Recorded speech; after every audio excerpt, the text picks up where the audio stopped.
By the time she reached 60, Consuela had lived a long life filled with many smiles and happy incidents.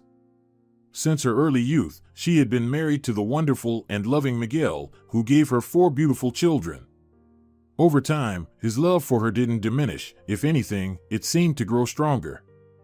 Consuela's 2 sons and 2 daughters grew up to be intelligent, responsible, kind, and empathetic adults, each starting families of their own.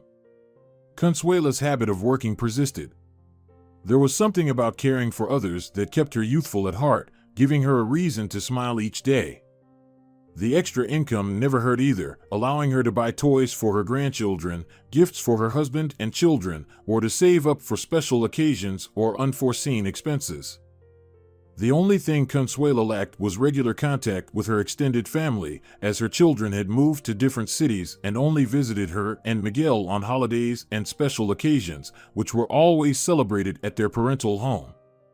These gatherings became a cherished family tradition for Miguel and Consuela. A responsible, hard-working woman, Consuela found joy in her job at the mansion of local wealthy man Ramon, who worked in an international trading company. Though strict, Ramon was an excellent employer, and being a housekeeper in his household was like a fairy tale for Consuela. Ramon's family became a second home for her, and she cared for them with almost the same tenderness and care as she did for her own family. This allowed her to pour out all the kindness that had built up in her while her own children and grandchildren were far away. Carmen, Ramon's beautiful wife, often turned to Consuela for advice or kind words. Having lost her mother at a young age, Carmen found maternal warmth in Consuela, which she had always lacked. Carmen and Ramon's 6-year-old son also adored Consuela.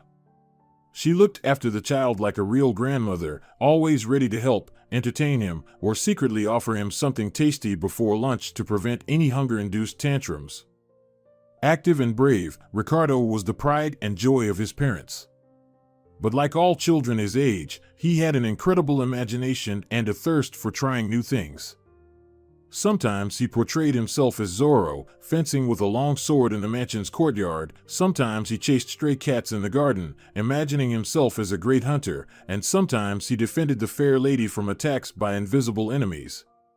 That fair lady was usually Consuela, always willing to play along for the sake of the boys' entertainment.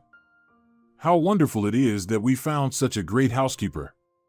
Carmen exclaimed once again, watching her little boy stride alongside Consuela, asking the woman about something. Ramon, as always a man of few words, didn't even look up from his tablet, reading news about the world of trade.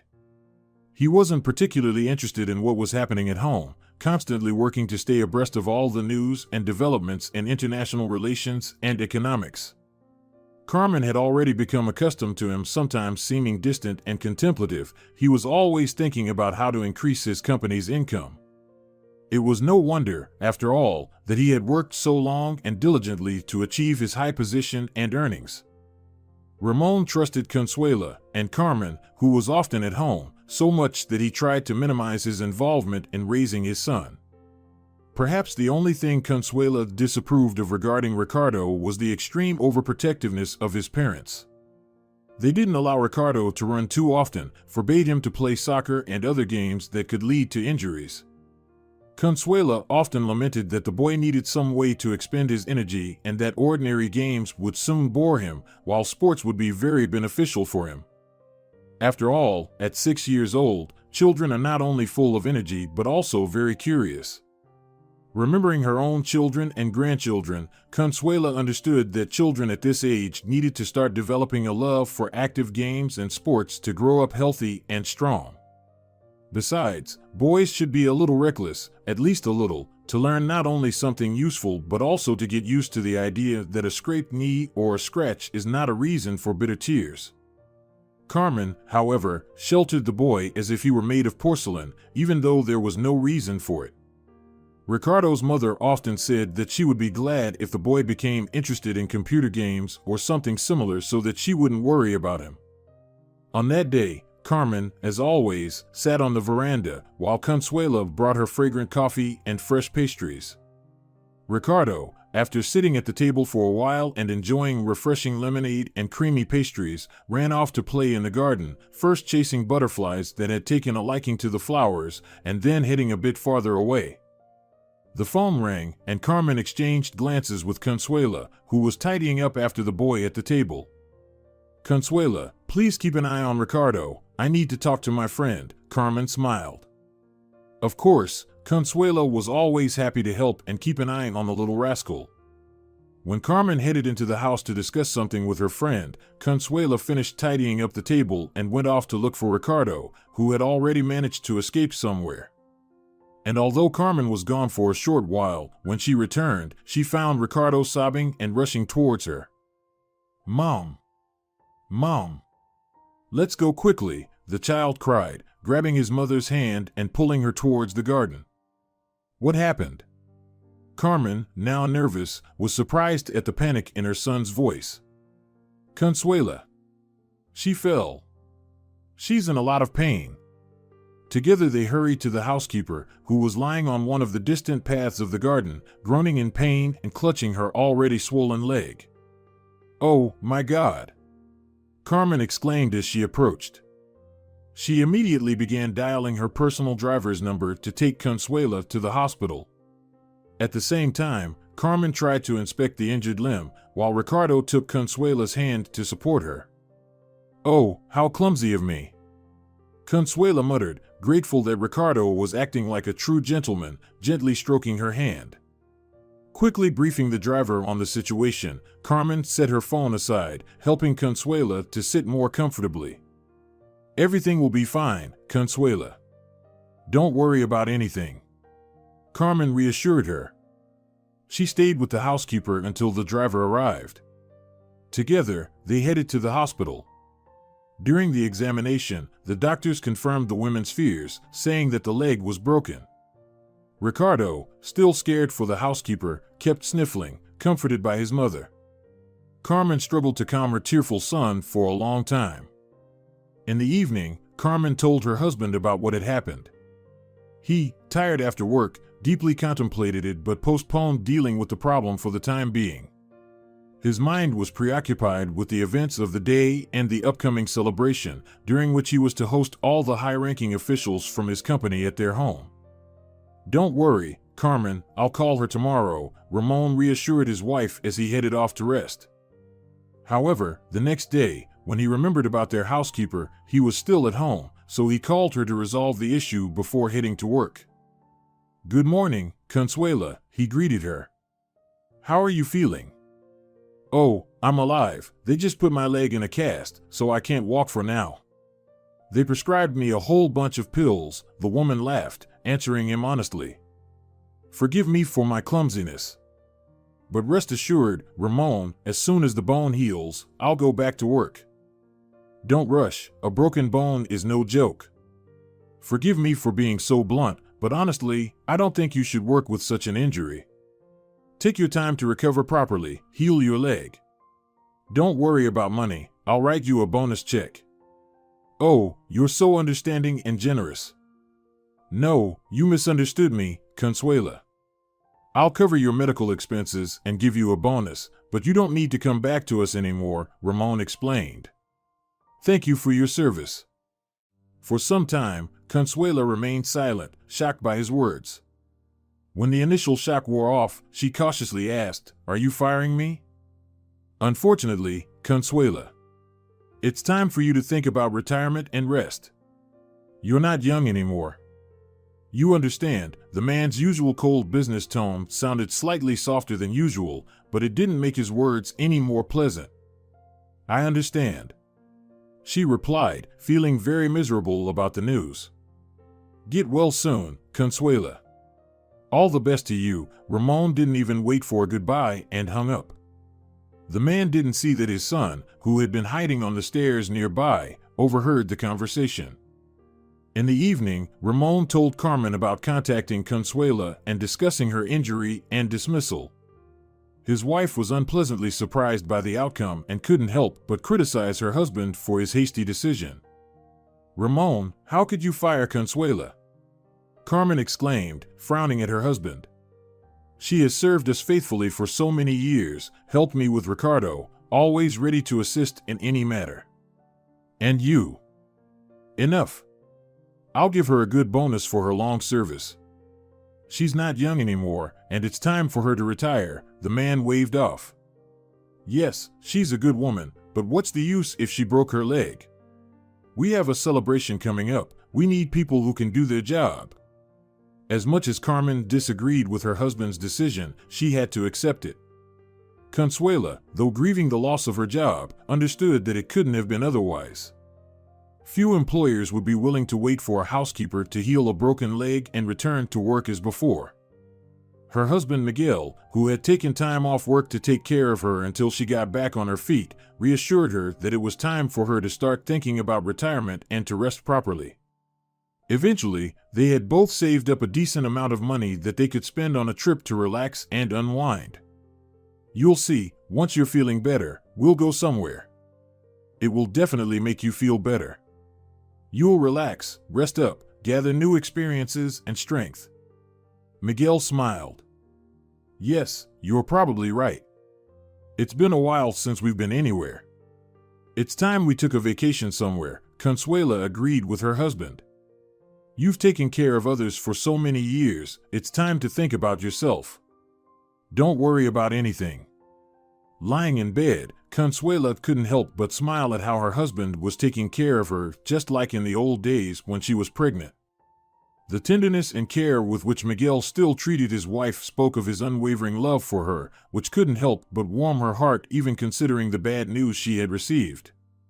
Meanwhile, in Ramon's house, Carmen and Ricardo felt a sense of emptiness and quietness without Consuela.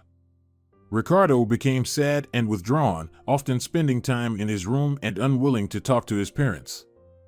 Both Carmen and Ramon assumed that the boy simply missed the housekeeper, who had become a friend to him and replaced his grandmother. However, Ricardo felt guilty for Consuela getting into trouble because of his foolish actions. He overheard his father talking on the phone to Consuela, informing her that she was fired. If not for overhearing this conversation, the boy would have been calm and awaited his Aunt Consuela's return home, but the news that he wouldn't see the housekeeper anymore, who treated him like a beloved grandson, plunged Ricardo into deep sadness. He didn't know how to rectify the situation, how to tell his parents what really happened in the garden when Consuela got hurt. But he understood that if he remained silent, the kind Consuela would be out of work. And all because of him. For several days, Ricardo gathered courage until finally, on the third morning, he came to breakfast. He was ready not only to honestly tell his parents what had happened, but also to accept any punishment for his wrongdoing and the consequences that ensued. Mom, Dad. The boy stood before his parents. What's wrong, sweetheart? Carmen put down her phone, which she had been looking at moments ago. Ramon, on the other hand, just muttered thoughtfully, still not lifting his gaze from his tablet and sipping his coffee. I want to confess something to you, Ricardo hesitated, trying to gauge his parents' mood. Did you break something? Ramon asked the boy indifferently. No. Ricardo fell silent, and finally Ramon looked up from his tablet at his son. Come on, tell us. It's because of me that Consuela ended up in the hospital. The boy blurted out. His parents looked at him in surprise. Ramon set aside the tablet and placed the cup of coffee on the table, studying his son's face. What do you mean because of you? He asked. It's my fault that Consuela broke her leg. Ricardo burst into tears. It's not her fault. It's because I climbed where I shouldn't have, and she what? Carmen exchanged a glance with her husband. She caught me when I fell from the tree. She got hurt because of me. Please, forgive her. I begged her not to tell. It's because of me she said she slipped and fell. But it's my fault. She's not to blame. Wait, son. Ramon stood up from the table and approached his son, kneeling down in front of him to look into the boy's face. Are you saying she saved you when you fell? Yes. I fell from a branch on the tree. You told me not to climb there, but I did. The branch broke and I fell. Consuela caught me. The boy cried so hard that the words were difficult for him to get out. She's not to blame for breaking her leg. Please, Dad, don't fire her. She's so good. It took some time for the parents to calm their son down. But when he finally stopped sobbing uncontrollably and told them what had really happened, Carmen and Ramon pondered for a long time. As their son detailed what had happened, it turned out that everything was quite different from what they had thought. It wasn't the clumsiness of the elderly maid that caused her injury. On the day Carmen went into the house to have a conversation with her friend, Consuelo went to look for the boy who had managed to escape into the garden to watch over him while his mother was absent. "Ricardo? Where are you?" called the maid, worried that she couldn't see him anywhere. The woman became nervous, starting to run along the paths of the beautiful garden until Ricardo finally responded. "Aunt Consuela. I'm here." The maid stopped, trying to determine where the voice came from. "Where are you, you rascal?" she asked, feigning severity, expecting him to be hiding again, playing around. "I'm here."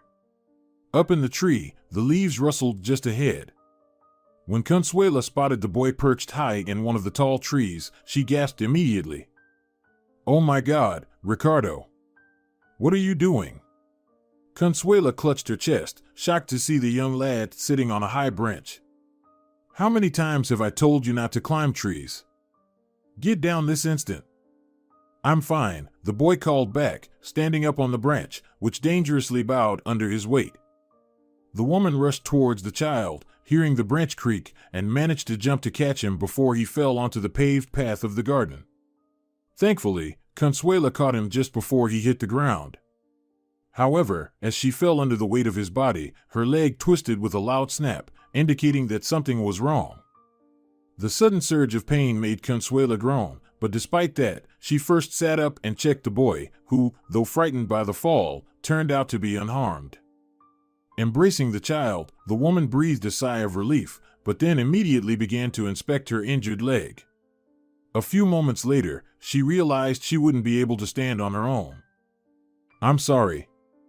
I'm so sorry, Consuela," the boy sobbed, seeing Consuela wincing in pain. "They told you not to climb trees," she sighed disapprovingly. "Why did you climb up there? Just please don't tell my parents I climbed up there. Please." "Oh, Ricardo, why would I tell them? I'll get scolded too for not keeping an eye on you." "Aunt Consuela." "Oh.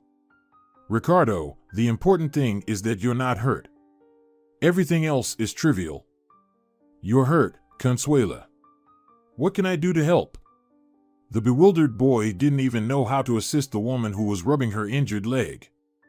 "Go get your mother, boy. Tell her I slipped and fell." Consuela tried to smile at him. "And don't tell her you fell from the tree. Go. Hurry." And so Ricardo ran to fetch his mother, finding her returning to the veranda to finish her coffee. Quickly informing her of the mishap, Ricardo and his mother hurried to Consuela, also dialing the driver's number along the way. Having said all this, Ricardo was about to plead with his parents again to bring Consuela back, but his father gently smiled at the boy and patted him on the head. "Thank you for your honesty. That's what I value most in people," he said to his son. "Shall we go wash your face, Ricardo?" Carmen glanced at her husband, already sensing that he had something in mind. "Perhaps I won't go to work today." Ramon smiled, nodding to his wife. "Why don't we spend this day as a family?" Carmen looked surprised, but when Ramon kissed her on the cheek, he whispered quietly for her to dress their son, as they should pay a visit.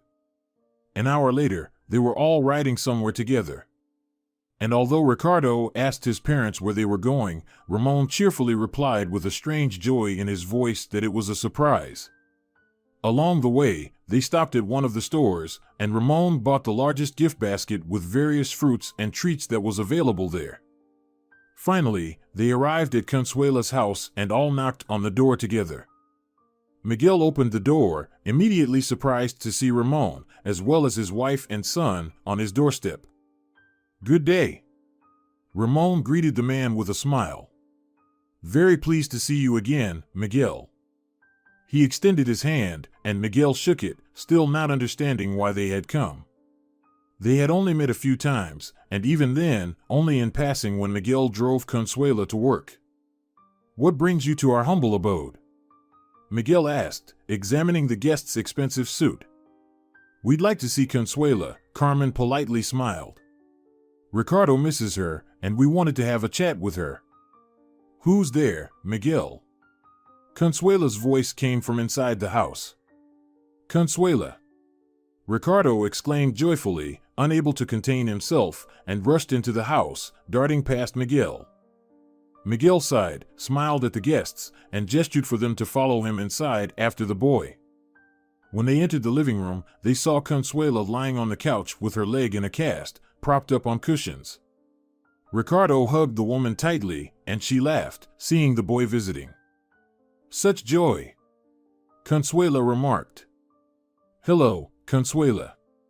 Ramon approached the woman and placed a voluminous basket on the coffee table. "I would like to personally thank you for saving my son." "I told them everything." Ricardo grinned.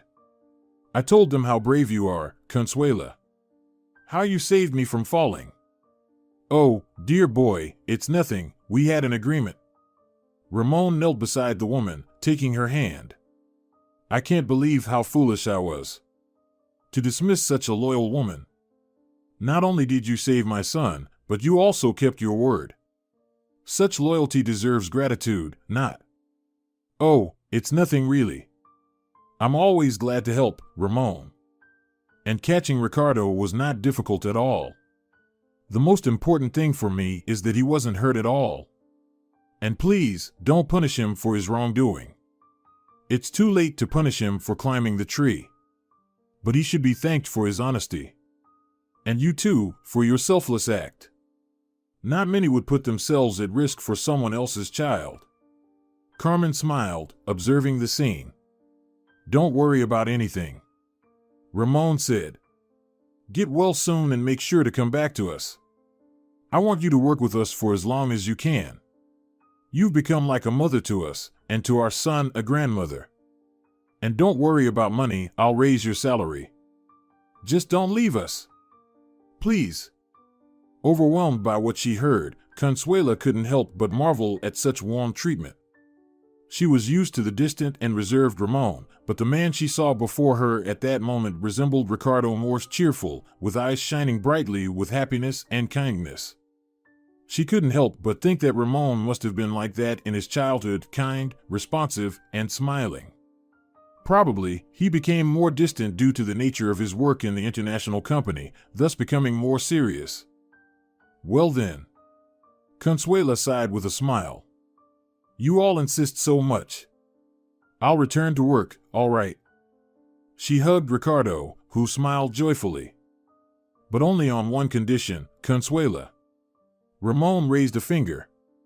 "First, you must properly rest and heal your injury." "I have one condition too." Consuela looked at Carmen and Ramon. "Stay for lunch. Miguel is an excellent cook." Her husband smiled, happy for his wife and grateful that these wealthy people appreciated her efforts and sacrifices so highly. They spent the next few hours in merriment and conversation. Ramon would have never thought that he would feel so light and content, even though he missed a day of work. Sitting at the table with Miguel and Consuela, he suddenly felt like a boy returning home to his parents. The incredible ease of conversation, delicious homemade food and pastries, all of it made the man experience long-forgotten memories, and he rejoiced in seeing Carmen and Ricardo truly enjoying this family dinner, laughing and chatting about everything under the sun. Ramon couldn't believe he had always thought of Consuela only as a maid, forced to smile for pay. Now he saw his mistake, realizing she had always been so cheerful and kind, whether she was at work or at home. She showed him that such moments were worth cherishing, and the man vowed to himself that he wouldn't miss them for anything in the world. And as he watched with tenderness and care how Miguel helped his wife, Ramon couldn't help but look at Carmen, resolving that he should show more signs of attention to his own wife and shower her with the love he felt for her. Dear viewers, If you enjoyed the story, please support the video by liking it and leaving a comment. Thank you very much.